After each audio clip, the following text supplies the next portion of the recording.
कोई भी सपना साकार करने के लिए सबसे जरूरी है सही कोच का होना। चुनिए एजुकेशन राइज को और करे अपने board class 10th and 12th का सपना साकार। Download the app now. Hello everyone, एक बार फिर से आप सभी का एजुकेशन राइज के इस ऑनलाइन प्लेटफॉर्म पर वेलकम। देखिए, आज है हमारे पास एक पेपर। आप लोगों को डर तो लग रहा होगा ना कि पता नहीं किस टाइप से पेपर आएगा, कैसा पेपर आएगा, कैसे उसको हल करेंगे। तो ये सारे डाउट्स आपके आज की इस क्लास में क्लियर हो जाने वाले हैं। बिल्कुल भी आपको चिंता नहीं करनी है, क्योंकि ये जो पेपर है ना, बिल्कुल अकॉर्डिंग टू आपके ब्लूप्रिंट के हिसाब से और आपके लेटेस्ट पैटर्न के हिसाब से बना हुआ है। और आज की इस क्लास में हम इसका कंप्लीटली करने वाले हैं सॉल्यूशन, और सॉल्यूशन टू द पॉइंट करेंगे। एक एक क्वेश्चन का सॉल्यूशन करेंगे, फर्स्ट क्वेश्चन से लेकर के शुरुआत करेंगे और सारे के सारे पेपर्स का इस सॉल्यूशन अपन करने वाले हैं। दूसरी बात यह है कि जहां अपन जब इस पेपर का सॉल्यूशन करेंगे तो आप यहां पे देखेंगे सबसे जो निर्देश वगैरह है आप लोग पहले ही पढ़ लीजिए, जैसा इसमें लिखा हो वैसे ही आपके एग्जाम में आएगा। तो सबसे पहले सेक्शन ए में होता है अनसीन पैसेज, और अनसीन पैसेज में सबसे ज्यादा समस्या होती है बच्चों, आपको नहीं बल्कि सभी बच्चों को, चाहे वो इंटेलिजेंट से इंटेलिजेंट बच्चा क्यों नहीं हो, उसको भी ये थोड़ा सा रहता है कि पता नहीं मेरा कोई ऐसा क्वेश्चन नहीं हो जो अनसीन पैसेज में मैं नहीं कर पाऊं, है ना। तो देखो, अनसीन पैसेज को सबसे पहले सॉल्व करते हैं, और मैं एक बेस्ट तरीका आपको बताने वाला हूं कि आपको किस तरीके से इसे सॉल्व करना है। तो उससे क्या होगा, कम से कम टाइम में आप जो है उस पैसेज को सॉल्व करोगे। नहीं तो सबसे ज्यादा टाइम इसमें खराब होता है। एक तो देखो एग्जाम का प्रेशर होता है ना, टाइम मैनेजमेंट की, पता नहीं मेरा इसमें ज्यादा टाइम लग गया तो मेरा पेपर छूट जाएगा, तो ये डर रहता है। और आप लोग जिस तरीके से करते हो उस तरीके से निश्चित रूप से आपका टाइम जो है वो चला जाता है, पेपर आपका छूट जाता है। तो मैं जो तरीका बताता हूँ उस तरीके से आपको इस पैसेज को करना है सॉल्व। अभी मान लीजिए आपके सामने इस तरीके से आया एक पेपर, और यहाँ पे सेक्शन ए जो है वो दिया हुआ है, ठीक है। और सेक्शन ए में सबसे पहले आपको दिया हुआ है अनसीन पैसेज। इस अनसीन पैसेज को कैसे सॉल्व करेंगे, 9 नंबर का रहेगा टोटल। इसमें 6 प्रश्न तो रहेंगे वन लाइनर, और उसके बाद जो 3 प्रश्न है वो रहेंगे आपके ऑपोजिट और सिनोनिम से रिलेटेड प्रश्न जो है वो रहेंगे। तो कई बार तो क्या होता है कि जैसे क्वेश्चन आंसर तो चलो बच्चे दे देते हैं, लेकिन पीछे वाले जो 3 क्वेश्चन है ना उसमें और ज्यादा डिफिकल्टी आ जाती है। तो ये सारी आपके जो डाउट्स है वो क्लियर हो जाएंगे, और दोनों जो पैसेज है वो करेंगे, और बाकी वाले क्वेश्चन भी अपन इसी क्लास में आज जितना हो सके उतना करेंगे। जो भाग बच जाएगा उसको अपन नेक्स्ट क्लास में करेंगे। तो देखो यहाँ पे लिखा हुआ है कि read the following passage carefully and answer the questions that follow. अब आपको इस पैसेज को पढ़ना है और फिर आपको जो नीचे प्रश्न दिए हुए उनके आंसर देने हैं। अब इस तरीके से अगर आप पहले पैसेज पढ़ेंगे और फिर आंसर देंगे, तो मैं ये कहता हूं बच्चों, सामान्यतः जनरली सभी बच्चों के साथ ये होता है कि पहली बार में पैसेज पढ़ने पर कुछ भी समझ में नहीं आता है, राइट। और आपने अगर इसको 5 मिनट या 7 मिनट या 10 मिनट मान लो पढ़ने में लगा दिए, तो आपके वो 7 या 10 मिनट वेस्ट ऑफ टाइम है, वो आपका टाइम जो है वो बर्बाद है। तो फिर क्या करें, तो पहले एक काम करिए कि आप इन क्वेश्चंस को पढ़िए, जो प्रश्न दिए हुए ना इन प्रश्न को पढ़िए। और ध्यान रखना, आज जिस तरीके से मैं आपको पैसेज करा रहा हूं इस तरीके से अगर आपने एग्जाम में कर लिया तो आपका पैसेज जो है वो 100% बिल्कुल कम से कम टाइम में राइट हो जाएगा। तो पहले हम प्रश्न पढ़ते हैं और प्रश्न दिमाग में रखना भी, ठीक है ना। फिर पहली बार में जब हम पैसेज पढ़ेंगे ना तो फर्स्ट टाइम में ही आपके लगभग सारे क्वेश्चंस हो जाएंगे। अगर कुछ रहते हैं तो सेकंड टाइम में पढ़ने से कंप्लीट। तो ये आप समझ लीजिए कि आपका पैसेज बहुत कम से कम टाइम में होने वाला है। तो देखो प्रश्न क्या है, पहला प्रश्न दिया हुआ है, पहला प्रश्न आपको दिख रहा है ना, चलो मैं इधर आ जाता हूं कि what is the essence of life. जीवन का सार क्या है, लाइफ का इसेंस क्या है। ओके, अब हमें दिमाग में रखना है, अभी हमें आंसर नहीं ढूंढना है, अभी हमें दिमाग में रखना, ठीक है। चलो दूसरा प्रश्न पढ़ते हैं, जैसा अभी करवा रहा हूं वैसा एग्जाम में उस टाइप से करना। दूसरा प्रश्न क्या है, what kind of people opens the doors of success of their life. कौन किस प्रकार के लोग अपने जीवन में सफलता के द्वार खोलते हैं। ठीक है, पढ़ लिया हमने, दिमाग में हमारे ये क्वेश्चन भी। थर्ड क्वेश्चन क्या है, who has learned the true मंत्र ऑफ लाइफ। किसने जीवन का सच्चा मंत्र जो है वो याद कर लिया है। जीवन का सही मंत्र किसने याद कर लिया है, मुझे नहीं पता, लेकिन अभी हमारे दिमाग में है एक क्वेश्चन, मतलब एक आप इस तरीके से पहले क्वेश्चन पढ़िए। चौथा प्रश्न क्या है, what kind of work loses it's utility. किस प्रकार का कार्य अपनी उपयोगिता खो देता है। ठीक है भाई, देखेंगे अभी, चलो पहले प्रश्न पढ़ लेते हैं। What did Shakespeare say about time. Shakespeare ने, एक महान नाटककार हुए हैं इंग्लिश में, तो उन्होंने टाइम के बारे में क्या कहा है। ठीक है भाई, वो भी देखेंगे जब भी पढ़ेंगे हम तब। अभी हमारे दिमाग में है when do you get appreciation from your work, आप अपने कार्य से कब प्रशंसा प्राप्त करते हैं, भाई वो भी देखेंगे। चलो आगे, नेक्स्ट क्या लिखा हुआ है, right the suitable words from the passage which means. अब यहाँ पे 3 वर्ड दिए हुए हैं, इनके लिए आपको इस पैसेज में से सूटेबल वर्ड ढूंढना है। तो क्या क्या है वो भी हम देख लेते हैं, क्योंकि हमें एक ही बार में इन सारे पैसेज का आंसर देना है।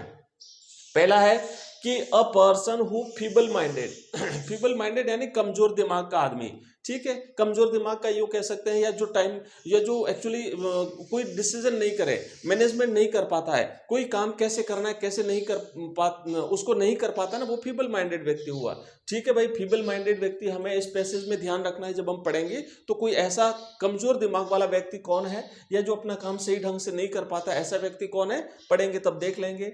नॉट वेरी डिफिकल्ट, अब ज्यादा डिफिकल्ट नहीं, मतलब वेरी डिफिकल्ट नहीं, बहुत ज्यादा डिफिकल्ट नहीं, तो फिर क्या, तो ठीक है, फिर ज्यादा डिफिकल्ट नहीं, तो वो भी हम देख लेंगे। और अंत में है हमारा एक और क्वेश्चन, ये 9 प्रश्न इस तरीके से पूरे होते हैं। अंत में है बच्चों कि ऑपोजिट ऑफ सेव, सेव का मतलब होता है बचाना, तो इसका ऑपोजिट वर्ड हमें ढूंढना है पैसेज में से, ठीक है, ढूंढ लेंगे। तो चलिए 9 प्रश्न हमने पढ़ लिए, प्रश्न हमारे दिमाग में है, और अब हम पढ़ते हैं पैसेज। और विद गारंटी मैं आपको कहता हूं बच्चों, आपको फर्स्ट टाइम में लगभग सारे के सारे क्वेश्चंस मिल जाएंगे, और आप खुद इसको ढूंढ लोगे। ऐसा नहीं कि मैं आपको बताऊंगा, आप खुद ढूंढोगे। प्रश्न आपके दिमाग में है ना, जैसा मेरे दिमाग में है तो मैं इसको ढूंढता हूं, तो बिल्कुल अगर आपके दिमाग में है तो निश्चित रूप से आप इसे ढूंढ पाएंगे। लिखा है every moment of life is precious, जीवन का हर क्षण हमारे लिए कीमती है। Time is the essence of life, ओ मिल गया एक प्रश्न का आंसर बच्चों। क्या है कि time is the essence of life, जीवन का एसेंस, जीवन का सार क्या है, जीवन का सार है टाइम। तो हो गया हमारा पहला प्रश्न। चलो पहले प्रश्न पे जाते हैं, और यहाँ पे आंसर भी लिख देता हूं मैं, आंसर में यहाँ पे लिख देता हूं कि व्हाट इज द, हाँ देखो ये प्रश्न था, what is the essence of life, तो अपन लिखेंगे time is the essence of life, TIME, time is the ESSENCE, essence of life. हो गया पहला प्रश्न, बिल्कुल हो गया। ठीक है, आप लोग अगर चाहो तो इसे लिखते रहना, ये आंसर लिख दो, और ये जो पेपर है ना, इसकी PDF में आपको अपना व्हाट्सएप जो ग्रुप है उसमें शेयर कर दूंगा, वहां से पेपर ले लेना, कंप्लीटली देख लेना।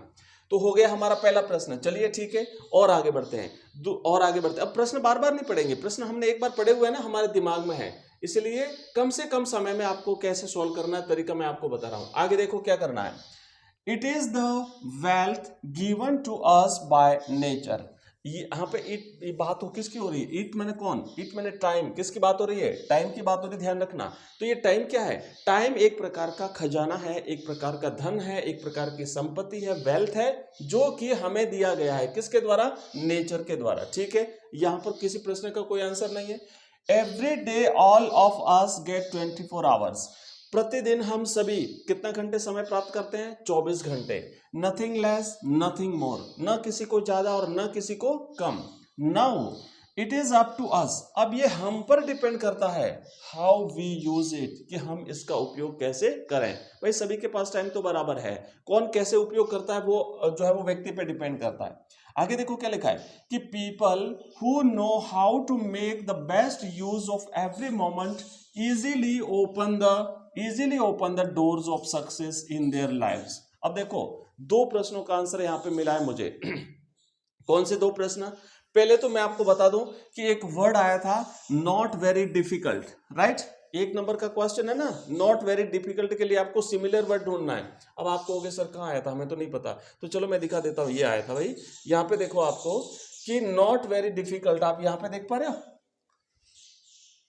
हाँ यहाँ पे देख पा रहे हैं ना, नॉट वेरी डिफिकल्ट, तो यहाँ पे रहेगा, इसका बच्चा रहेगा EASILY,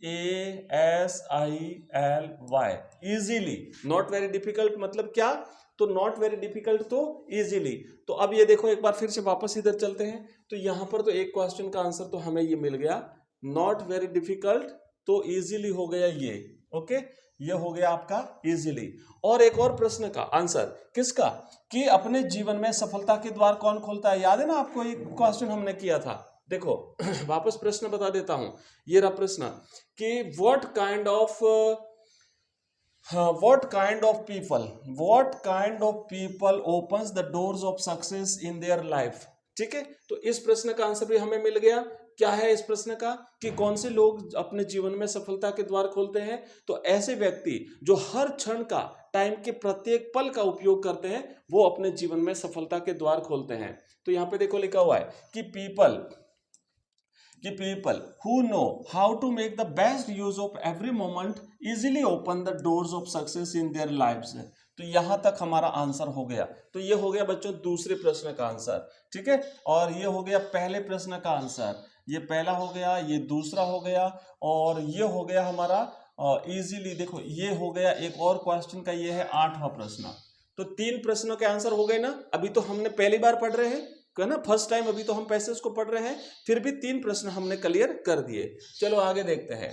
यहाँ पे देखो बच्चों कि क्या हो गया इसको, चलो हाँ, तो अब देखो आगे बढ़ते हैं। हम यहाँ तक पढ़ चुके हैं पैसेज को, एंड हाँ, doors of success in their lives and those, आगे क्या लिखा हुआ है, and those who misuse time get failure one after the other. और जो लोग टाइम को मिसयूज करते हैं, टाइम को वेस्ट करते हैं, वो लोग जीवन में असफलता पर असफलता प्राप्त करते जाते हैं। आगे देखो क्या है, there is a saying that, एक कहावत है, spend time and spent words can not come back, कि बिताया हुआ समय और बोला हुआ शब्द कभी वापस नहीं आता।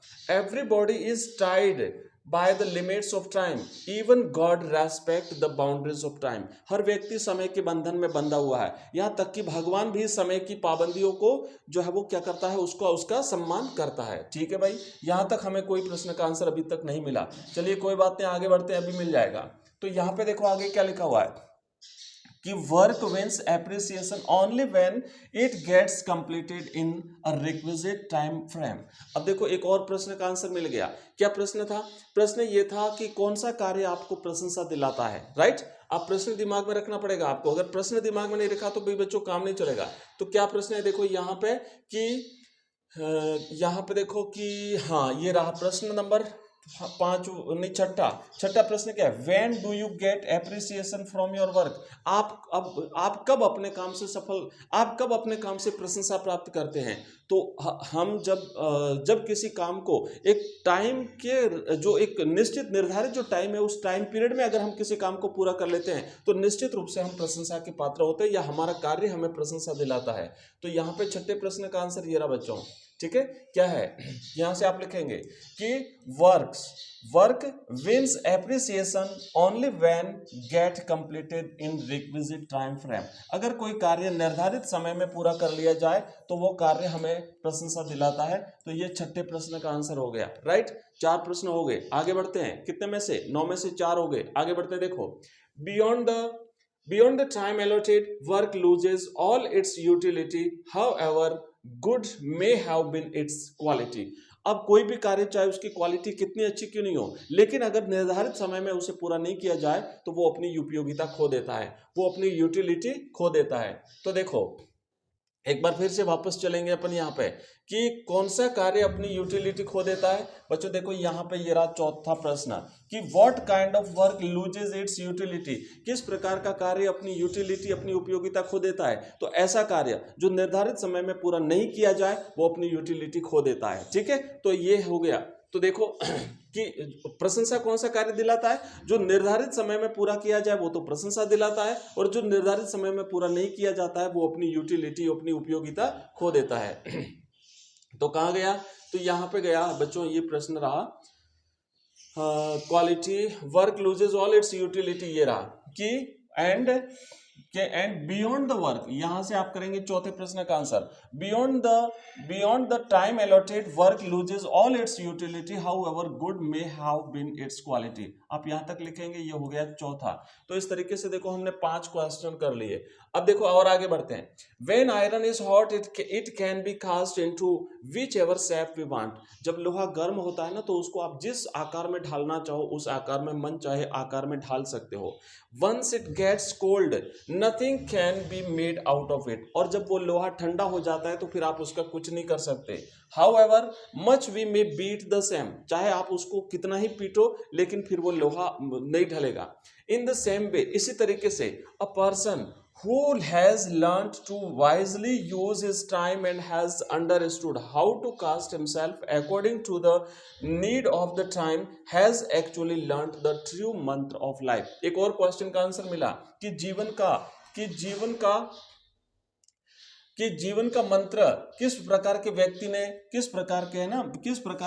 ने जीवन का मंत्र जो है वो सीख लिया है। तो देखो लाइफ का मंत्र जो है ना बच्चों, यहाँ पे देखो प्रश्न पहले तो कौन सा है, पहला प्रश्न देखो हम कर चुके हैं, what is the essence of life हो गया।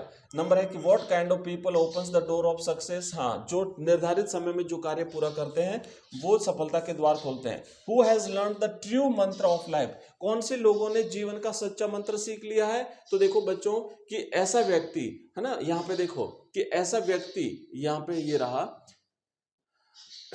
कि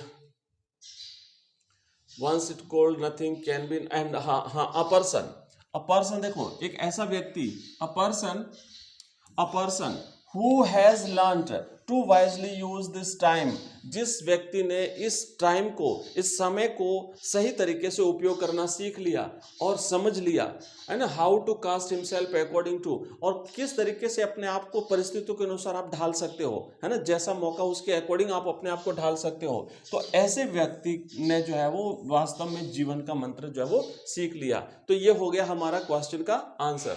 और आगे बढ़ते हैं। इस तरीके से हमने देखो क्वेश्चन कर लिए 5 और 6, 5 प्रश्न किए। आगे देखो शेक्सपियर, हाँ अब देखो यहां पे आगे क्या लिखा हुआ है कि शेक्सपियर के बारे में देख लेते हैं बच्चों। शेक्सपियर ने ये कहा है, शेक्सपियर एक महान नाटककार हुए हैं इंग्लिश में। Shakespeare wrote in one of his play, अपने एक नाटक में शेक्सपियर ने लिखा है I wasted time and now doth time waste me. तो ये लिखा है कि मैंने समय को बर्बाद किया और अब समय मुझे बर्बाद कर रहा है। तो ये हमारे एक और क्वेश्चन का आंसर हो गया। क्या प्रश्न है देखो कि यहाँ पे शेक्सपियर ने क्या कहा था।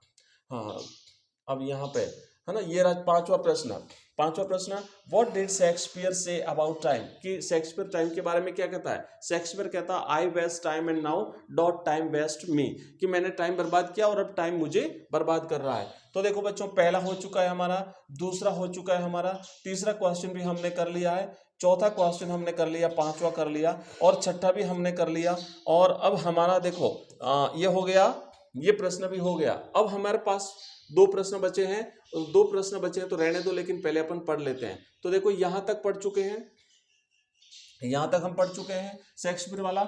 It is true that a person who wastes even a little bit of time loses wonderful opportunities that he could have otherwise availed by the utilizing that time, कि कोई व्यक्ति अगर किसी टाइम का सही उपयोग करता तो बेस्ट जो वंडरफुल अपॉर्चुनिटीज थी, जो अवसर थे, उन्हें पा सकता था, बट लेकिन वो उसे खो देता है ना, वो उस टाइम को लूज कर देता है। कौन? तो एक ऐसा व्यक्ति है ना। It is true that a person who waste even a little bit of time, जो समय का एक छोटा सा हिस्सा भी जो खराब करता है ना, वो व्यक्ति उसको खो देता है। Therefore, there is a great need to manage time wisely, इसलिए समय को बहुत जो है वो बुद्धिमानी पूर्वक हमें उसका मैनेजमेंट करना चाहिए। Careful time management refers to the careful planning of time and sincere execution of this plan. अब बच्चों देखो प्रश्न कौन सा बचा है, हम यहाँ पे देखेंगे एक बार कि एक प्रश्न तो ये बचा है हमारे पास कि a person who feeble minded, व्यक्ति जो फीबल माइंडेड मतलब कमजोर दिमाग का। तो कमजोर दिमाग का व्यक्ति कौन है? जो सही ढंग से इस पैसेज के अकॉर्डिंग तो ये हुआ कि जो टाइम मैनेजमेंट नहीं कर पाता है वो फीबल माइंडेड हुआ। तो अब यहाँ पे इसके लिए आप ये हम यहाँ पे ये लिख सकते हैं फीबल माइंडेड। ये हमें अभी देखो हमने पढ़ा ना कि a person who waste even a little, अब देखो कि a person who waste even a little bit of time, ठीक है ना। तो ऐसा व्यक्ति जो समय का एक छोटा सा हिस्सा भी बर्बाद करता है उसे हम कहेंगे फीबल माइंडेड। तो आप यहाँ पे ये लिख सकते हैं, ठीक है। और उसके बाद नेक्स्ट लास्ट बचा है सेव का मतलब होता है बचाना। तो बचाना जो है इसका ऑपोजिट हमें ढूंढना है। तो ऑपोजिट का मतलब क्या होता है? सेव माने बचाना, किसी चीज का संग्रह करना। तो ऑपोजिट मतलब लॉस्ट करना, वेस्ट करना, ठीक है। तो लूज लिख सकते हैं आप चाहो तो, या बेस्ट भी लिख सकते हैं। तो ये दोनों में से आपका एक राइट हो जाएगा। तो ये हमने किया है पहला पैसेज, फर्स्ट अनसीन पैसेज हमने किया बच्चों। और आपने भी देखा होगा कि हमने सिर्फ फर्स्ट टाइम जो पैसेज पढ़ा और फर्स्ट टाइम में हमें आंसर मिल गया। हो सकता है आपका थोड़ा सा वोकैबुलरी अगर पावरफुल नहीं है तो आपको ज़्यादा से ज़्यादा 2 बार पढ़ना पड़ेगा पैसेज, इससे ज़्यादा नहीं पढ़ना पड़ेगा, टाइम आपका बच जाएगा और सारे के सारे क्वेश्चंस आपको मिल जाएंगे। ध्यान रखना ये इंपॉर्टेंट है, हो सके कहीं यही कई बार ये परीक्षा में आ गया, तो अगर यही आ गया ना एग्जाम में तब तो आपका काम हो गया, तब तो आप अभी ढंग से पढ़ लेना, थोड़ा सा ध्यान से और समझते हुए पढ़ना, तो आपका जो है वो एग्जाम में कंप्लीटली आपको ये मिल जाएगा। अब भाई आपकी अगर केवल ऐसे ही है कि बस देखना, चलो एक बार देख लेते हैं, ऐसे नजरों से निकाल लेते हैं, तो फिर ध्यान रखना वही आ गया परीक्षा में तो उस समय पछताओगे, अरे उस समय अगर थोड़ा सा ध्यान रख लिया होता ना तो पूरा का पूरा हमारा राइट हो जाता। तो बहुत ही इंपॉर्टेंट पेपर है, पूरा का पूरा पेपर सॉल्व करेंगे, हर इसका क्वेश्चन जो है वो बहुत इंपॉर्टेंट है, आप लोग ध्यान रखना, परीक्षा में निश्चित रूप से आपको इसमें से मिलेगा। इसीलिए आप लोग इस पेपर को लास्ट तक देखना, थोड़ा सा धीरे धीरे आराम से समझते हुए देखना, और अगर समझ में नहीं आवे तो इसे दोबारा देख लेना और एक बार देख लेना, और पेपर में भेज दूंगा आंसर, आप यहां से ध्यान रखो। अब हमारा दूसरा क्या है, एक और अनसीन पैसेज है बच्चों, इसको भी कर लेते हैं।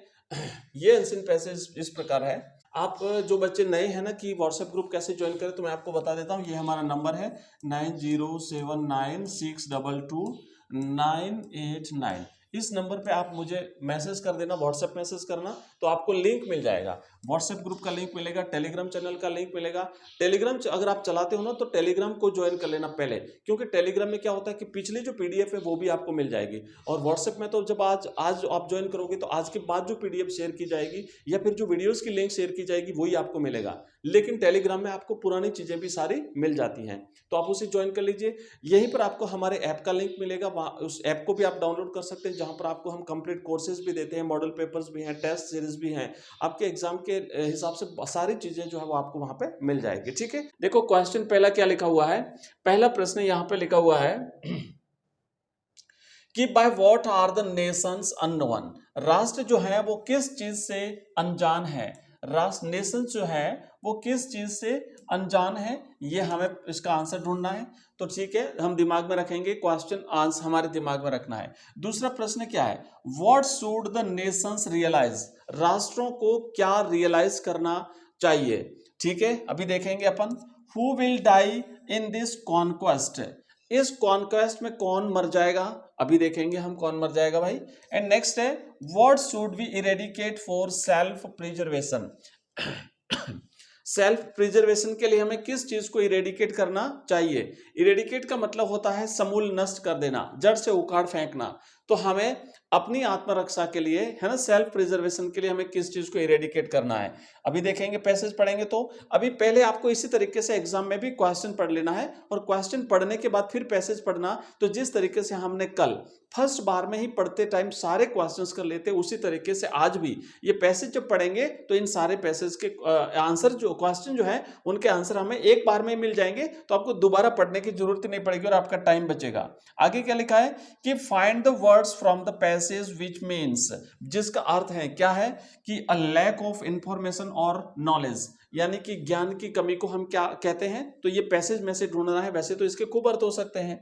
और नेक्स्ट लिखा है कि right the opposite word from the passage of one, one जो है ये विन का पास्ट टेंस है, WIN, विन, विन का मतलब होता है जीतना। तो अब देखो कि इसका क्या करना है, हमें इसका ऑपोजिट वर्ड ढूंढना है ना, इसका विलोम शब्द ढूंढना है। तो जीतने का विलोम क्या होता है, हारना, तो हमें ध्यान रखना है कि पैसेज में क्या शब्द आया है हारने के लिए, तो वो इसका आंसर हो जाएगा। चलिए देखते हैं एक एक करके। अभी देखो ये इसका सिमिलर वर्ड ढूंढना है, यह है लैक ऑफ इंफॉर्मेशन, यानी सूचना की कमी, या लैक ऑफ नॉलेज यानी ज्ञान की कमी, तो ज्ञान की कमी है ना, तो इसका तो सिमिलर वर्ड ढूंढना है। ज्ञान की कमी के लिए कौन सा शब्द आया पैसेज में, ये सारी चीजें जब दिमाग में होगी ना हमारे, तब तो हम पहली बार में पढ़ते ही आंसर कर लेंगे। तो ये अगर नहीं हुआ तो फिर आपको 2 बार 3 बार पढ़ना पड़ेगा, और अगर इतनी बार पढ़ा तो आपका टाइम ध्यान रखना इसमें जाएगा, खर्च होगा। ओके, तो अब देखिए कि पैसेज पढ़ते हैं और एक एक करके सारे क्वेश्चंस का आंसर देते हैं। दिमाग में रखना है प्रश्न, मैं बार बार कह रहा हूं। चलो पढ़ते हैं। लिखा है कि war is the social cancer of Mankind, it is a pernicious form of ignorance. अब देखो ये फॉर्म नहीं है, ये फॉर्म है, FORM, ये परनिशियस फॉर्म है, बहुत ही खतरनाक स्थिति है, किस चीज की, इग्नोरेंस की। इग्नोरेंस का मतलब क्या होता है, अज्ञानता, अज्ञानता। अज्ञानता मतलब क्या? अज्ञानता मतलब ज्ञान की कमी।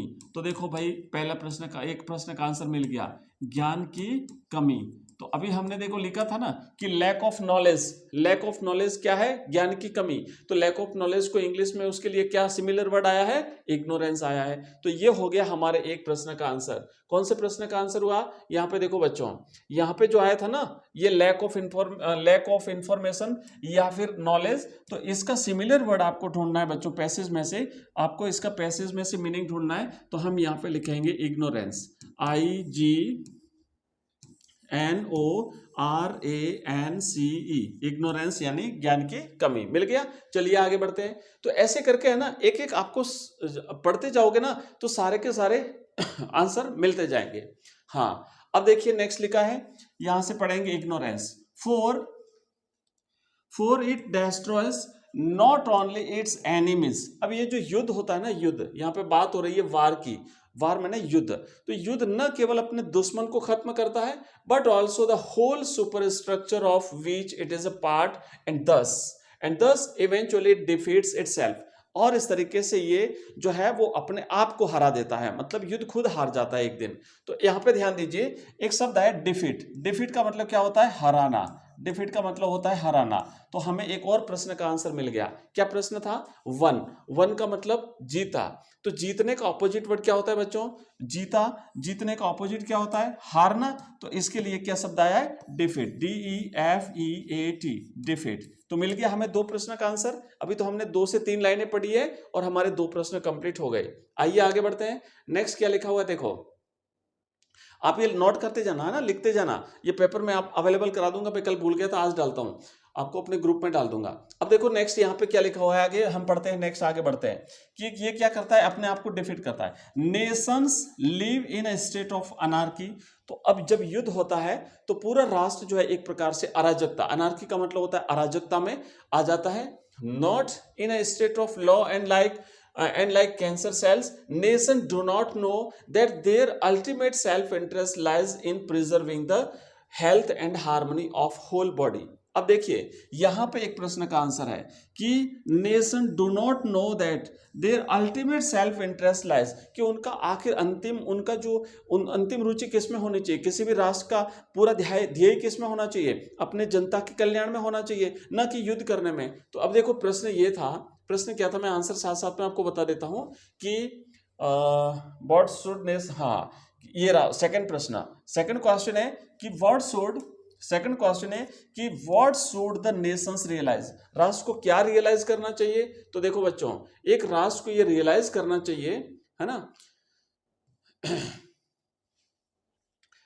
Self interest lies in preserving the health and harmony of the whole body. एक राष्ट्र को ये रियलाइज करना चाहिए, ये जानना चाहिए, ये ध्यान में रखना चाहिए कि किसी भी राष्ट्र का भला जो है वो उसकी जनता की भलाई में ही है। ओके, तो यहां से लेकर के यहां तक है कि nation do not know that their ultimate, तो ये जानना चाहिए। राष्ट्र नहीं जानते तो राष्ट्र को ये जानना चाहिए, यहां तक लिखेंगे। अब देखिए नेक्स्ट आगे बढ़ते हैं, क्या लिखा है? For if that body is normally wounded then no nation can survive and flourish। अगर ऐसा हुआ तो कोई भी राष्ट्र जीवित नहीं रह पाएगा।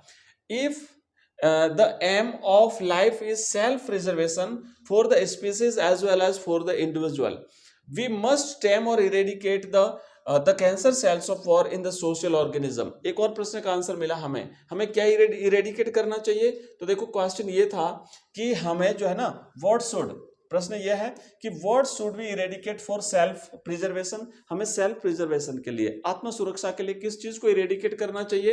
तो हमें सेल्फ प्रिजर्वेशन के लिए बच्चों हमें वी मस्ट इरेडिकेट, देखो यहां से ध्यान देना, वी मस्ट टेम और eradicate the cancer cell of war. युद्ध की जो कोशिकाएं हैं, यानी हमारे भीतर जो युद्ध के भाव हैं, उसे हमें पूरी तरह से समूल नष्ट कर देना चाहिए इन द सोशल ऑर्गेनिज्म। ठीक है, तो इसे हटा देना चाहिए। तो ये क्वेश्चन का आंसर भी हमें मिल गया।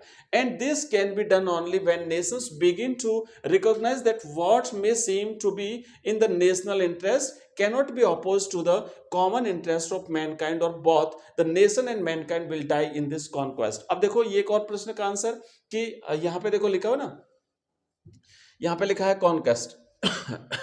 Who will die in this conquest, इस कॉन्क्वेस्ट में कौन मरेगा, कौन मर जाएगा, मतलब युद्ध की जो भाव है एक दूसरे को जीतने का, कॉन्क्वेस्ट का मतलब होता है किसी क्षेत्र को अपने अधिकार में लेना, तो ये जो भाव है ना एक दूसरे को हड़पने का जो भाव है, इसमें कौन मरेगा, तो इसमें देखो दोनों चीजें मर जाएगी, है ना, इसमें दोनों चीजें मर जाएगी, both the nation and Mankind, मतलब इसमें राष्ट्र भी समाप्त हो जाएंगे और मानव भी समाप्त हो जाएगा, मनुष्य भी समाप्त हो जाएगा, तो nation and mankind will die in this conquest, तो ये इस क्वेश्चन का आंसर हो गया।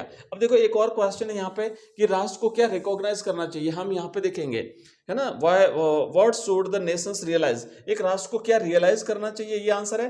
तो देखो यहाँ पे देखो लिखा हुआ है कि cannot oppose the nation begin to recognize, हाँ recognize मैंने पहचानना, that what may seem to be in the national interest, कि जो चीज राष्ट्र हित में है वो कभी भी, है ना, cannot be opposed to the common interest of mankind, तो वो मानव जाति के खिलाफ कभी नहीं हो सकती, राष्ट्र हित में भाई मानव हित में है, ये बात जो है वो किसी भी राष्ट्र को ध्यान में रखनी चाहिए। तो अब हमने देखो कि अंतिम कुछ लाइनें बची है, लेकिन उससे पहले ही हमारे सारे क्वेश्चंस पूरे हो गए हैं, तो लास्ट वाली लाइनें हमें पढ़ने की आवश्यकता नहीं है।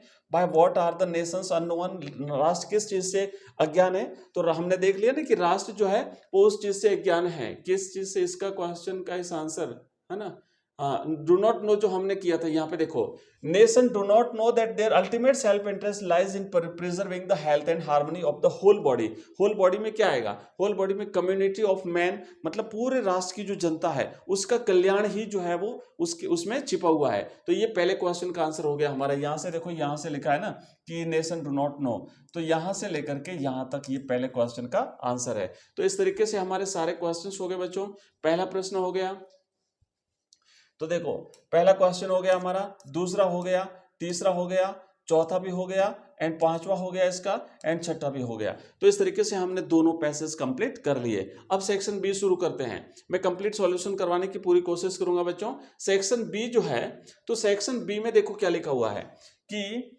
यू आर यशपाल और Deepika studying in government senior secondary school Ajmer, your school is organising an educational tour to mount Abu. अब देखिए आपका विद्यालय जो है एक एजुकेशनल टूर लेके जा रहा है mount Abu, and draft notice informing the students of class 12th। तो ये 4 नंबर का प्रश्न है, बिल्कुल सिंपल सा है, और जस्ट आप 2 मिनट से 3 मिनट के भीतर इस क्वेश्चन को कर सकते हो, और पूरे में से पूरे नंबर आपको लाने हैं। समझिएगा आपका नाम क्या है, तो आपका नाम ध्यान रखना, आप यशपाल या दीपिका को इसमें से कोई भी एक नाम यूज करेंगे, और आप जो है वो गवर्नमेंट सीनियर सेकेंडरी स्कूल, आपके स्कूल का ये नाम हो गया, और अब आपको एक नोटिस ड्राफ्ट करना है। तो चलिए हम एक बनाते हैं notice.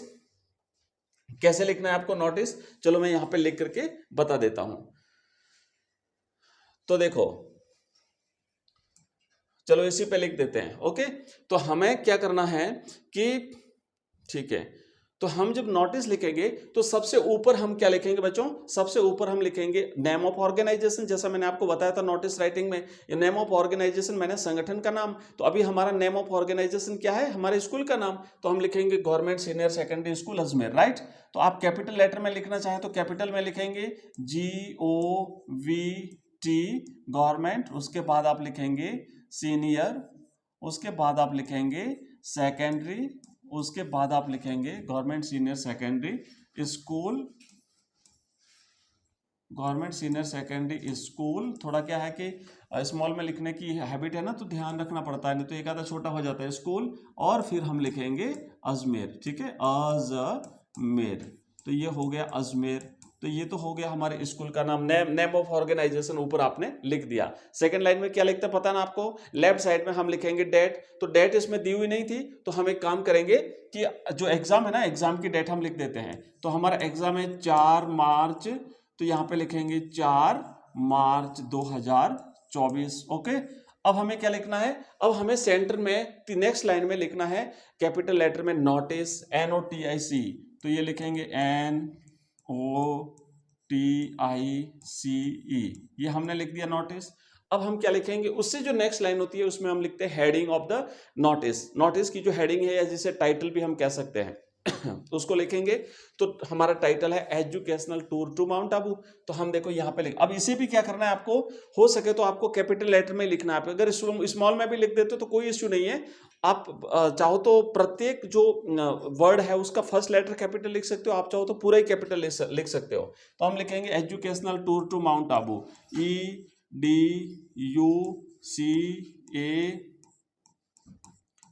Educational TOUR tour,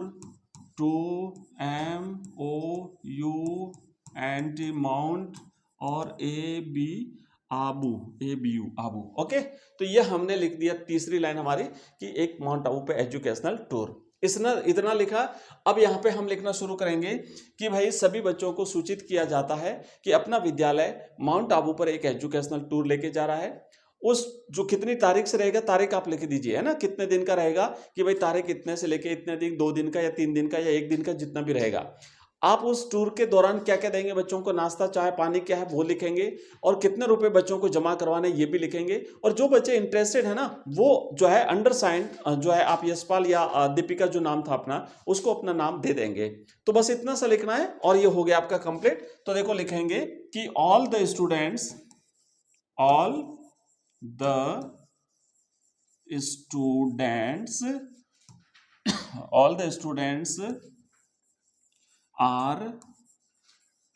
here bye, बच्चों में कर्सिव में लिख रहा हूं तो थोड़ा सा आप समझ में आ जाएगा, नहीं तो मैं बोल बोल के भी लिख रहा हूं, बता रहा हूं ना, तो आप ध्यान समझ रहे हैं। तो आर हियर बाय इन्फॉर्म्ड, चलो मैं स्पेलिंग बोल देता हूं, INFORMED, informed, THAT, that, OUR, our, और यहीं पे लिख देता हूं school, SCHOOL, school. Our school is going to organize. Our school is going to ORGANIZATION, organize an educational, EDUCATIONAL, educational, TOUR, tour, to MOUNT, mount, और आबू। भाई अब अच्छा चलो यहाँ फुल स्टॉप नहीं करना अभी। तो अभी क्यों नहीं करना है, क्योंकि अभी हमें डेट लिखनी है। माउंट आबू ऑन, कब जा रहे हो आप माउंट आबू पे, टूर कब है, तो आप तारीख यहाँ पे लिख सकते हो। चलो जैसे एग्जाम है अपना 4 को तो अपन लिख रहे हैं, है ना, 4 को तो नोटिस लिख रहे हैं, तो उससे 4-5 दिन आगे की डेट देनी है, तो हम दे सकते हैं, चलो 10 तारीख दे देते हैं, ठीक है। तो यहाँ पे लिखेंगे 10 मार्च 2024। अब आप जा नहीं सकते 10 मार्च को, तो क्योंकि एग्जाम चल रहे हैं, आप को तो खाली लिखना है, ध्यान रखना ना, मार्च, ठीक है। अब देखो this tour includes, this tour includes, इसमें क्या क्या रहेगा, तो देखो this tour includes breakfast, BREAK FAST, breakfast, lunch and tea, ठीक है, और चाय, ये रहेगा।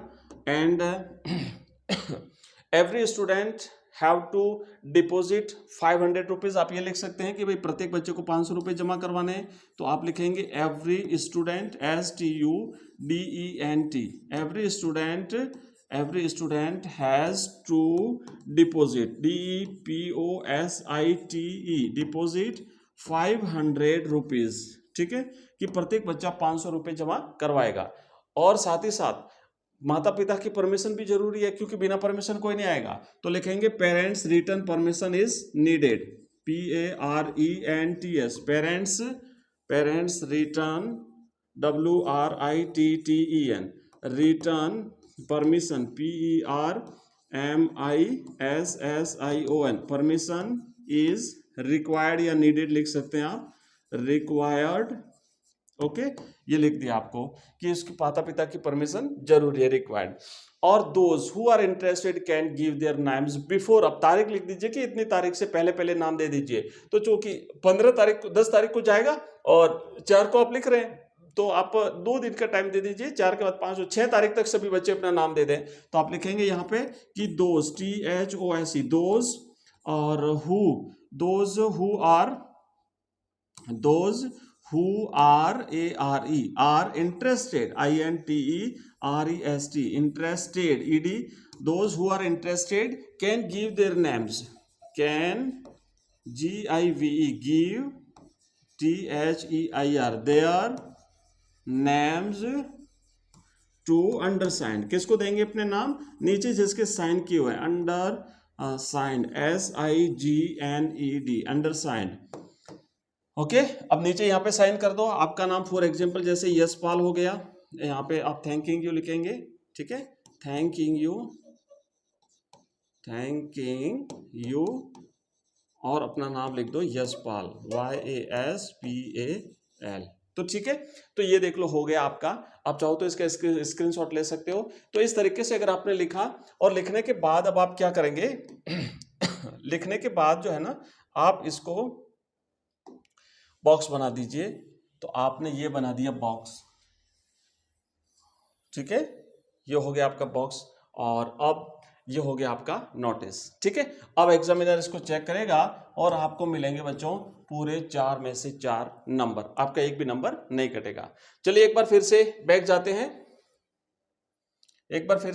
हैं, और हम यहाँ पे देख रहे थे, मैं इसको, चलो डोंट सेव करते हैं, बैक जाते हैं। हाँ, अब ये हमारा हो गया, तो ये नोटिस हमने फ्रेम कर दिया। अगला क्वेश्चन देखो क्या लिखा हुआ है। हाँ, ड्राफ्ट अ इनफॉर्मल रिप्लाई। अब आपको एक इनफॉर्मल रिप्लाई लिखनी है। Informal reply, accepting an invitation to attend the wedding ceremony of your friend.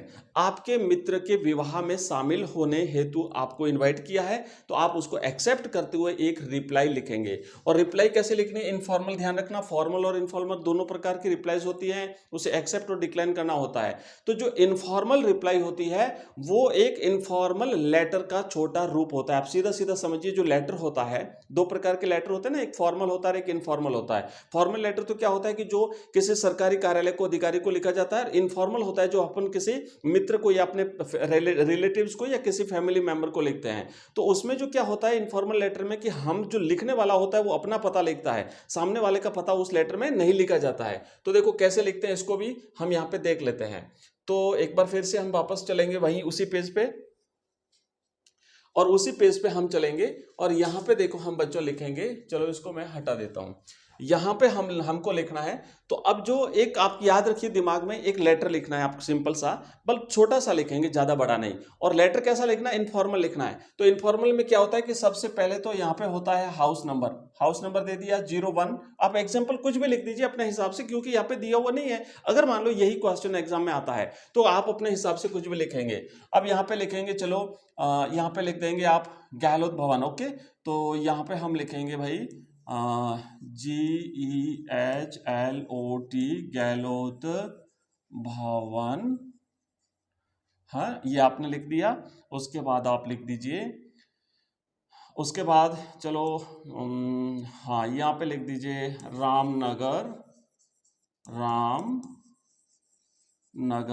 और जोधपुर।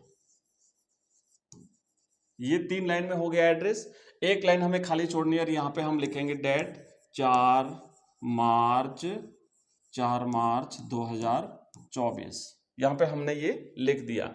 उसके बाद आप डायरेक्ट लिखेंगे डियर, है ना, आप यहाँ पे लिखेंगे डियर, या फिर आप चाहो तो इसको छोड़ दे, लिखना चाहो तो अपना उसका नाम लिख दीजिए। आप यहाँ पे सीधा लिखेंगे अब चूंकि आपको अटेंड करना है ना, उसके फ्रेंड की मैरिज को अटेंड करना है, तो आप उसमें जाएंगे तो आपको थोड़ा सा क्योंकि अभी जाएंगे ना, तो उसको फ्यूचर टेंस में लिखना है कि I will be very happy to attend your grand, जो ऑस्पिशियस डे है, ऑस्पिशियस ओकेजन है, तो हम लिखेंगे कि आई विल बी, और डायरेक्ट ऐसा भी लिख सकते हैं I am very happy that I will join. Okay, ऐसा भी लिख सकते हैं, बट आई लिखेंगे आई विल बी। आप सेल भी लिख सकते हैं, आई सेल बी। तो I will be very happy, I will be very happy, या आई will be very please, I will B pleased भी लिख सकते हैं, वेरी हैप्पी। कई सारे होते हैं चीजें, कई वर्ड्स होते हैं, आप ढंग से कोई भी वर्ड लिख सकते हैं। I will be very happy to attend the auspicious, AUSPICIOUS, the auspicious occasion, OCCASION, auspicious occasion of your marriage, MARRIAGE। मैं स्पेलिंग बोल बोल के लिख रहा हूँ बच्चों, कर्सिव लिख रहा हूँ, आपको समझ में नहीं आवे तो मैं स्पेलिंग साथ में बोल रहा हूँ, ओके। कि भाई आपकी इस बहुत ही शानदार और एक शुभ मांगलिक शादी में मैं शामिल होऊंगा, मतलब ये इसका मतलब ये होता है मैं वेरी प्लीज, क्योंकि मतलब हो रहा है, ठीक है। और कब है वो डेट भी लिख दीजिए। तो मान लीजिए कि शादी हो रही है जैसे 15 मार्च को, है ना, 15 मार्च 2024, है ना, ये मैं उसमें शामिल होऊंगा।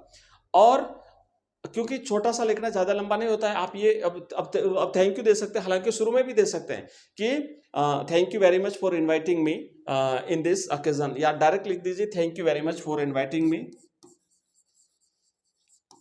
थैंक यू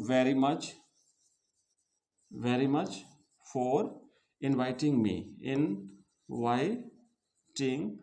इनवाइटिंग मी, मुझे इनवाइट करने के लिए आपका बहुत बहुत धन्यवाद, है ना। यहाँ पे लिखेंगे सिंसियरली, और यहाँ पे सिंसियरली नहीं भी लिखे तो अपना नाम लिख दीजिए, बस जो भी आपका नाम है XYZ आप यहाँ पे लिख दीजिए ABC, ओके। तो ये हो गया आपका एक रिप्लाई। कैसा रिप्लाई? इनफॉर्मल रिप्लाई, जो एक छोटे एक इनफॉर्मल लेटर के रूप में होता है। तो इस तरीके से आप इसे कर सकते हैं। चलिए अब हम आगे बढ़ते हैं एक बार फिर से, और फिर से हम देखेंगे। हाँ, अब देखो नेक्स्ट क्या है। चौथा प्रश्न है कि you are Kashish, reporter of Rajasthan Patrika, right a report on assembly election held in your city in about 100 words. Most important ध्यान रखना, अभी पिछले जो विधानसभा चुनाव हुए थे, तो विधानसभा चुनाव में किस प्रकार का माहौल था आपके असेंबली में, जो जहां पे आपका पोलिंग बूथ था, उसका थोड़ा सा दृश्य लिखिए। शुरू सुबह से लेकर के शाम तक किस प्रकार का माहौल रहा था, तो वो सारा लिखना है। तो आप जो है एक प्रकार से इसमें जो लिखा जाता है उसमें सबसे पहले तो आप हेडिंग डालेंगे। तो हेडिंग इसमें क्या होती है? Assembly election, okay. उसके बाद आप नीचे लिखेंगे बाय रिपोर्टर, और फिर आप लिखेंगे प्लेस का नाम। अब अगर आपको मान लो यहाँ पे मैं थोड़ा सा हल्का सा आपको बता देता हूँ। चलो एक बार फिर से अपन उसी स्लाइड पे चलते हैं। तो यहाँ पे आप देखो क्या करेंगे कि पहले तो यहाँ पे लिखेंगे असेंबली इलेक्शंस, है ना,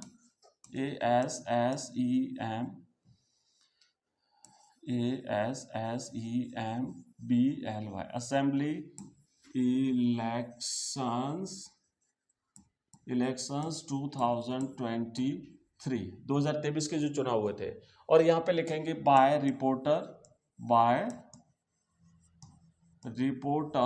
और अपना नाम लिख देना जो भी, ठीक है। अब यहाँ पे हम लिखेंगे प्लेस। जैसे फॉर एग्जांपल मान लीजिए आप लिखेंगे चलो बाड़मेर, है ना, बाड़मेर। और यहाँ पे डेट लिखेंगे कि कोई भी तारीख लिख दीजिए। आप चाहो तो चलो 4 मार्च लिख दो, 4 मार्च, बस इतना लिखा जाता है। और उसके बाद में सन यहाँ पे नहीं लिखना होता है। और रिपोर्ट हमेशा पास्ट टेंस में लिखी जाती है। तो आप लिखेंगे yesterday in our assembly station in our polling booth assembly election 2024 was held. इस जो है वो चुनाव आयोजित हुए। देयर वाज ग्रेट, यहाँ पे लिखेंगे बहुत ज़्यादा भीड़ थी, great crowd and many security forces, police forces. और उसके बाद आप लिखेंगे there were long queues, one for women and other for male, एक महिलाओं की थी एक पुरुषों की थी।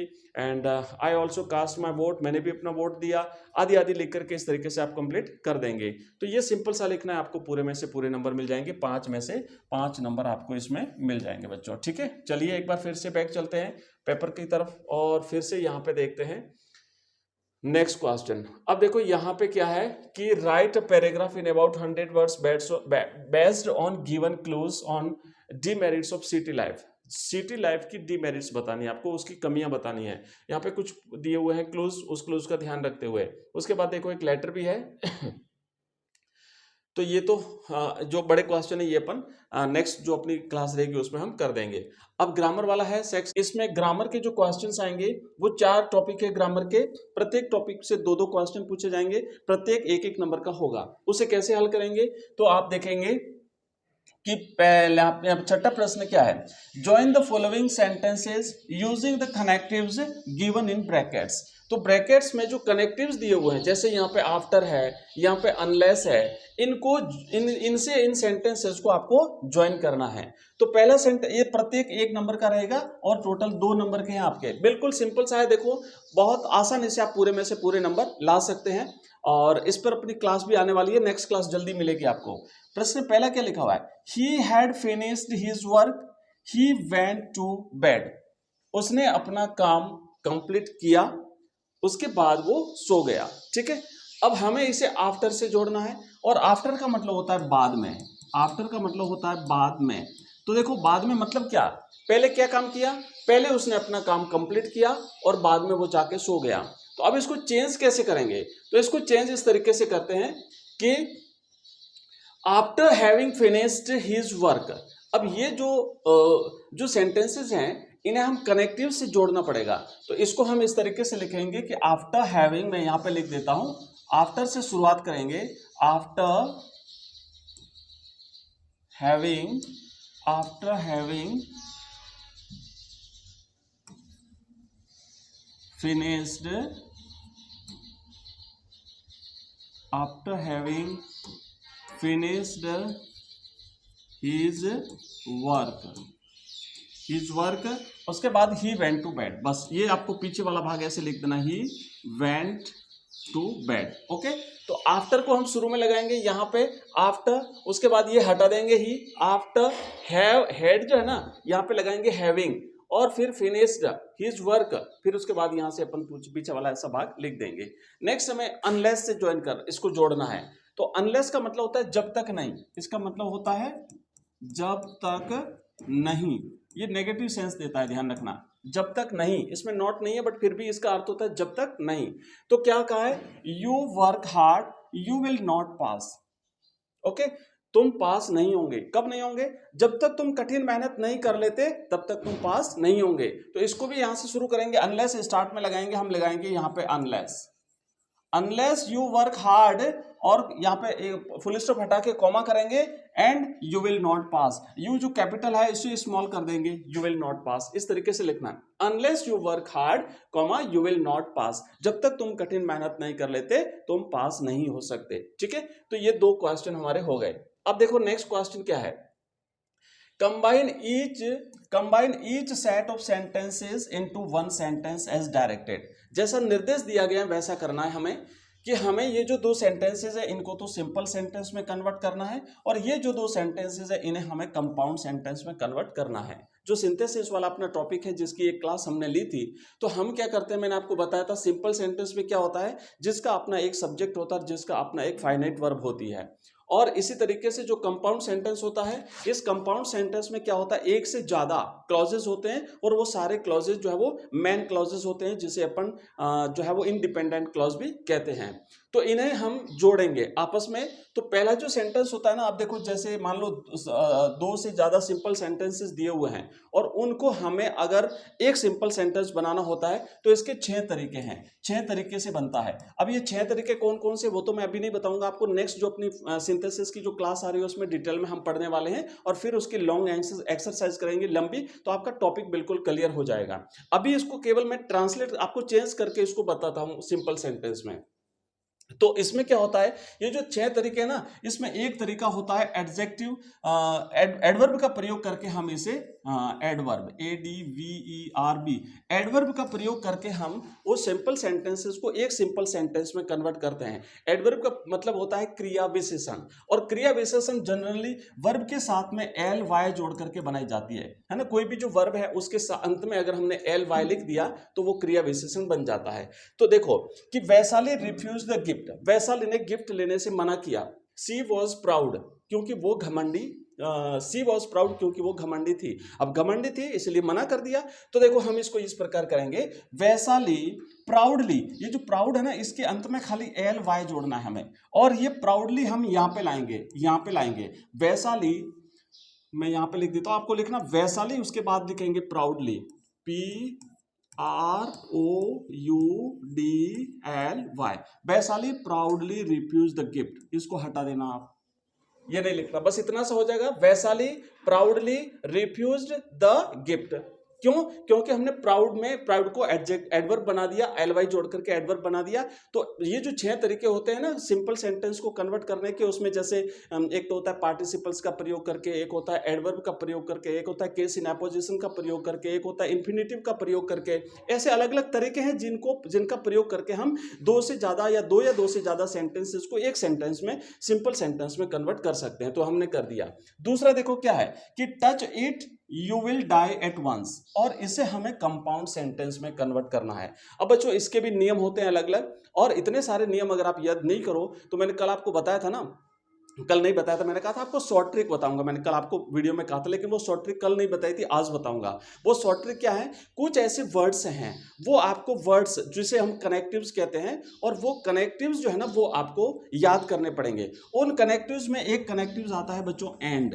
ध्यान रखना ये एंड है, वो कंपाउंड सेंटेंस में ही यूज होता है, कॉम्प्लेक्स में नहीं जाएगा, क्योंकि कंपाउंड के अलग एडजेक्टिव्स होते हैं और कॉम्प्लेक्स के अपने अलग एडजेक्टिव्स होते हैं। तो अगर मान लीजिए आपसे कहा जाए कंपाउंड सेंटेंस बनाना है, तो जो मैं एडजेक्टिव आज आपको याद करवाऊंगा, लिखाऊंगा, वो सारे याद कर लेना। उसमें से कोई भी एक काम में ले लेना अकॉर्डिंग टू सिचुएशन। सिचुएशन कैसी है उसके अनुसार अगर आपने काम में ले लिया तो आपका सेंटेंस 100% राइट हो जाएगा। तो अभी इस सेंटेंस में हम लेंगे एंड को, काम में लेंगे। तो कैसे लेंगे? देखो यहां पे क्या है कि touch it you will die at once. तो देखो हम यहां पे लिखेंगे टच इट, ये हटा देंगे, ये जो फुल स्टॉप है इसे हटा देंगे, और यहां पे हम करेंगे कॉमा एंड, या फिर कॉमा हटा दो आप, सीधा हम करेंगे touch it and you will die at once. बस कुछ भी नहीं करना है, फुल स्टॉप को हटा के हमें खाली एंड लिखना है, और ये हमारा हो गया कंपाउंड सेंटेंस। कंपाउंड सेंटेंस क्या होता है कि जितने भी क्लॉजेज हैं वो सारे मेन क्लॉज होते हैं, सारे जो है वो इंडिपेंडेंट क्लॉज होते हैं। देखो इंडिपेंडेंट कैसे?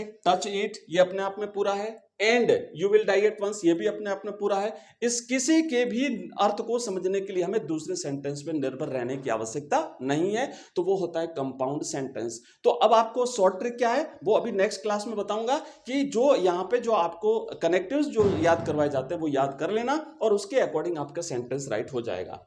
अब चलिए नेक्स्ट बढ़ते हैं आगे। Fill in the blanks by choosing correct conjunction from those given in brackets। अब यहाँ पे जो ब्रैकेट में कंजंक्शंस दिए हुए हैं इनका यूज करते हुए आपको जो है बच्चों, ये जो है बच्चों लाइट डिस्टर्ब कर रही है, हाँ हो गया। तो इनका यूज करते हुए आपको जो है वो इसको फिल करना है। तो देखो पहला क्या लिखा हुआ है कि द ट्रेन, अब ये ट्रेन नहीं है बच्चों, ये रेन है, रेन है ना, rain. The rain fell heavily, रिक्त स्थान heavily, that we all got wet on. इतनी बारिश हुई कि हम सभी जल्दी ही भीग गए। तो देखो तो यहाँ पर कितना, अब ज्यादा बारिश हुई होगी तभी, तो हैवीली मतलब क्या? हैवीली मतलब भारी, लेकिन सो हैवीली इतनी भारी, तो हम यहाँ पे एज हैवीली नहीं करेंगे, टू हैवीली नहीं करेंगे, सो हैवीली करेंगे, क्योंकि टू अगर करते हैं ना तो टू के साथ टू का प्रयोग होता है, टू, और सो जो होता है ना सो, इस सो के साथ में दैट की जोड़ी बनती है, तो ये इनका जोड़ा होता है, इनका ये एक ग्रुप होता है। सो दैट, क्योंकि यहाँ पे देखो दैट आया है तो यहाँ पे आएगा सो, तो हम इसमें सेंटेंस क्या बनेगा कि the rain fell so heavily that we all got wet on. तो क्या आंसर है हमारा, हमें क्या भरना है यहाँ पे? सो भरना है। अब देखो कितना सिंपल सा है, और आपका एक नंबर बन गया यहाँ पे। तो ग्रामर तो इतनी इजी है कि आप 8 में से 8 पूरे नंबर ला सकते हो, टोटल 8 नंबर की ग्रामर आने वाली है। अब देखो नेक्स्ट आगे बढ़ते हैं, क्या लिखा हुआ है? नाइदर रीना और blank Ronak was reading, nor और एंड। तो देखो नाइदर और नॉर एक साथ रहते हैं ना, नाइदर नॉर का यूज होता है, एक आइदर और का यूज होता है। नाइदर नॉर मतलब ना तो ये और ना ये, दोनों में से कोई भी नहीं, तो यहां पे हम लिखेंगे नाइदर नॉर। ये तो इजी है, आप सभी को भी आता होगा, नाइदर नॉर। ओके चलो, तो ये हमारे 2 हो गए, ऊपर वाले 2 कर दिए, ये कर दिए, ये कर दिए, 6 कर दिए। अब बचे हमारे पास 2, और वो है फ्रेजल वर्ब्स। बच्चों एक बात और बता दूं, आगे बढ़ने से पहले मैं ये बता दूं कि जितनी भी अपनी जो ग्रामर है, कंपोजिशन है, ये टोटल आपको हमारा जो ऐप है ना वहां पे हमने टोटली आपके लिए फ्री ओपन कर दिया है। पहले तो इसका चार्ज लगता था, लेकिन ग्रामर सेक्शन और कंपोजिशन सेक्शन को हमने टोटली फ्री कर दिया है। अगर आप मान लो पढ़ना चाहते हो टोटल एक साथ, तो आप हमारा ऐप डाउनलोड कर लेंगे। एजुकेशन राइज नाम से हमारा ऐप है, प्ले स्टोर पर मिलेगा बच्चों आपको एजुकेशन राइज, और या फिर इस वीडियो के डिस्क्रिप्शन में लिंक दिया हुआ है, उस लिंक पे क्लिक करके आप इस ऐप को डाउनलोड कर लीजिए, या फिर आप हमें इस नंबर पे मैसेज करेंगे 9079622989। तो आपको एक लिंक मिलेगा, हमारे ऐप का, हमारी वेबसाइट का, हमारे व्हाट्सएप ग्रुप का, टेलीग्राम चैनल का, सबका आपको लिंक मिल जाएगा। तो उस लिंक पर क्लिक करके भी आप हमारे ऐप को डाउनलोड करोगे। ऐप को डाउनलोड करने के बाद में इंग्लिश कंपलसरी कंप्लीट कोर्स करके दिया हुआ है, वहां पे आपको पैसा नहीं देना है, भले ही उसमें लिखा हुआ है पैसा, आपको पैसा देने की जरूरत नहीं है। ऊपर कंटेंट पे क्लिक करोगे और नीचे जाओगे, ग्रामर सेक्शन और कंपोजिशन सेक्शन जो है उसे आप टोटली फ्री ऑफ कॉस्ट पढ़ सकते हो, ठीक है। बाकी अगर कंप्लीट कोर्स लेते हो तो आपको 99 रुपीज ओनली देने हैं, तो आप यहां से जो है वो फ्री ऑफ कॉस्ट पढ़ सकते हो। चलो अब हम नेक्स्ट क्वेश्चन करते हैं बच्चों। अगला क्वेश्चन क्या लिखा हुआ है, हाँ अब है फ्रेजल वर्ब। फ्रेजल वर्ब में क्या करना है कि fill in the blanks by choosing appropriate phrasal verbs from those given in brackets. तो ब्रैकेट्स में है, देखो हमारे पास दो हैं, इनमें से आपको कोई भी एक चूज करके जो है वो भरना है। तो पहला क्या लिखा हुआ है कि श्री राम ब्लैंक इन अयोध्या नगरी। अब हमारे पास है came off and get right. अब ये जो कैम ऑफ है ना, ये कम ऑफ का पास्ट टेंस है, COME, कम ऑफ। तो अब हमें इनका अर्थ तो पता होना चाहिए ना। तो कम ऑफ का मतलब होता है बच्चों जन्म लेना, जैसे संभ्रांत कुल में जन्म लेना, किसी प्रतिष्ठित फैमिली में जन्म लेना। तो कम ऑफ का मतलब होता है जन्म लेना, ओके, जन्म लेना। जैसे Tagore came of a rich family. तो इस तरीके से कोई भी व्यक्ति जो संभ्रांत परिवार में जन्म लेता है तो वहां पे कैम ऑफ आता है। तो यहाँ पे हम भरेंगे श्री राम की, श्री राम का जन्म कहाँ होता है, अयोध्या नगरी में। तो हम यहाँ पे भरेंगे श्री राम कैम ऑफ इन अयोध्या नगरी, ठीक है, कैम ऑफ आएगा। अब दूसरा है ना गेट राइड। तो गेट राइड ऑफ का मतलब होता है छुटकारा पाना, गेट राइड ऑफ। अब कई बार क्या होता है, ऑफ जैसे सेंटेंस में यहाँ पे लिखा होता है, जैसे इन आया वैसे ऑफ आ सकता है। तो हमें खाली गेट राइड का मतलब होता है छुटकारा पाना, किसी चीज से छुटकारा पाना, किसी चीज से छुटकारा पाना, तो उसे हम क्या कहते हैं, उसे गेट राइड ऑफ कहते हैं। दूसरा क्या है कि she could not blank her ideas in the interview. मतलब वो इंटरव्यू में अपने आइडियाज नहीं रख पाई, किसी के सामने किसी चीज को सक्सेसफुली अपने विशेष करके अपने विचारों को, आइडियाज को रखना। तो इसका मतलब क्या होता है, गेट अलोंग, और हमारे पास दो है पुट अक्रॉस। तो गेट अलोंग का मतलब तो होता है किसी के साथ घुल मिल करके रहना, किसी के साथ घुल मिलकर रहना, ठीक है। और दूसरा है बच्चों पुट अक्रॉस। तो पुट अक्रॉस का मतलब होता है अपने विचारों को सफलतापूर्वक दूसरों के सामने पेश करना। पुट अक्रॉस, विचारों को रखना, विचारों को सफलतापूर्वक रखना, है ना, लोगों के सामने, दूसरों के सामने सफलतापूर्वक रखना। अब बताओ आप, अब आपको पता चल गया कि जब इसका अर्थ हमें आ रहा है तो आप खुद ही पता लगा सकते हो कि इसमें क्या आएगा। She could not put across her ideas in the interview.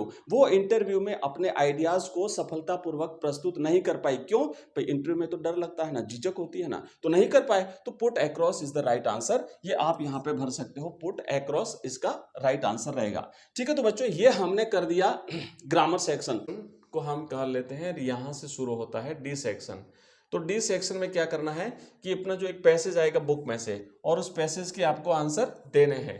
तो यहाँ पे मैं पैसेज नहीं पढ़ूंगा, डायरेक्टली अपन आंसर, क्वेश्चन आंसर पे चलते हैं, क्योंकि ये पढ़ा हुआ है, बुक में से है तो पढ़ा हुआ है, आप लोगों ने भी पढ़ा है, मैंने भी कई बार पढ़ाया है, मुझे बार बार सारी चीजें याद है। तो ये तो पढ़ा हुआ है, इसलिए इसमें टाइम अपना नहीं लगेगा। तो सीधा क्वेश्चन पे चलते हैं। और क्वेश्चन, पहला प्रश्न क्या दिया हुआ है, देखो यहाँ पे लिखा है पहला क्वेश्चन कि who is I in the एबो पैसेज। इस पैसेज में आई शब्द किसके लिए आया है, यहाँ पे देखिए मुकेश के लिए आया है, सविता के लिए आया है, अदर द नैरेटर के लिए आया है, या फिर यंग मैन के लिए आया है। तो देखो आई शब्द जो है ना बच्चों नैरेटर के लिए आया है। अब कैसे आया नैरेटर के लिए, आप कहोगे सर कैसे आया, हमें तो ध्यान नहीं।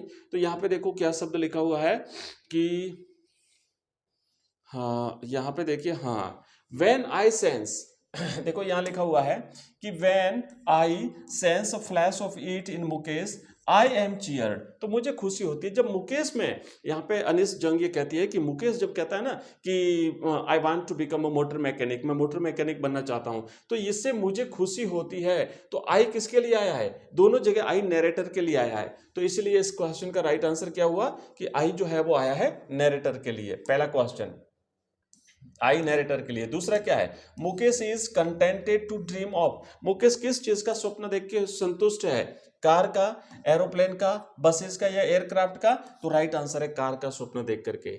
नेक्स्ट अगला क्वेश्चन क्या है कि even if they get organised young man fear that they will be, अगर वो संगठित होते हैं तो युवा पुरुष डरते हैं कि उनके साथ क्या होगा? तो उनके साथ क्या होगा? Hold up by the police, beaten, put into jail and all of the above. तो बच्चों करेक्ट आंसर रहेगा ऑल ऑफ द अबव, उनको मारा जाएगा, पीटा जाएगा और जेल में डाल दिया जाएगा।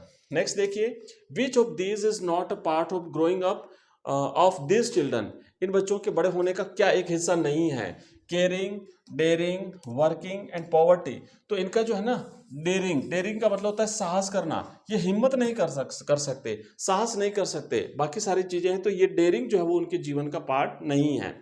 फिर क्या कहा है कि which of these words from the passage means the same as cruel. Cruel का मतलब क्या होता है? क्रूल का मतलब होता है बच्चों सिंपैथी, काइंड, बीटन या विशियस। तो राइट आंसर रहेगा इसका, राइट आंसर रहेगा विशियस। विशियस मैंने दुष्चक्र, क्रूअल मैंने जो एक दुष्चक्र, जो निर्दयता पूर्वक दुष्चक्र है ना, इसका राइट आंसर रहेगा बी। अगला क्वेश्चन है कि which of these words from the passage is opposite to legal. Legal का ऑपोजिट होता है इलीगल, तो आंसर इसका डी जो है वो राइट आंसर है। और नेक्स्ट क्या है? Answer the following questions about 60 words. अब 60 शब्दों में आपको देना है आंसर। तो ये तो बड़े क्वेश्चन है, इसको अपन अलग से अगर टाइम मिला तो कर लेंगे, नहीं तो आप लोग थोड़ा सा इसे देख लीजिएगा। चलिए लास्ट पे चलते हैं। हाँ लास्ट पे चलते हैं। 18वां क्वेश्चन है कि चूज द करेक्ट अल्टरनेटिव, इसमें से सही कौन सा है उसको चूज करना है। तो क्वेश्चन एक है कि doctor Sadao's father wanted to see him as a famous. Doctor Sadao के पिता सदाउ को क्या बनाना चाहते थे? वो एक बहुत फेमस किस रूप में देखना चाहते थे सदाउ को? साइंटिस्ट के रूप में, सर्जन के रूप में, लॉयर के रूप में या हस्बैंड के रूप में? तो उसके पिता चाहते थे कि सदाउ जो है एक फेमस सर्जन बने और उसे बनाया भी। करेक्ट। नेक्स्ट दूसरा क्वेश्चन क्या है कि dairies mother had blank feelings towards mister lamb.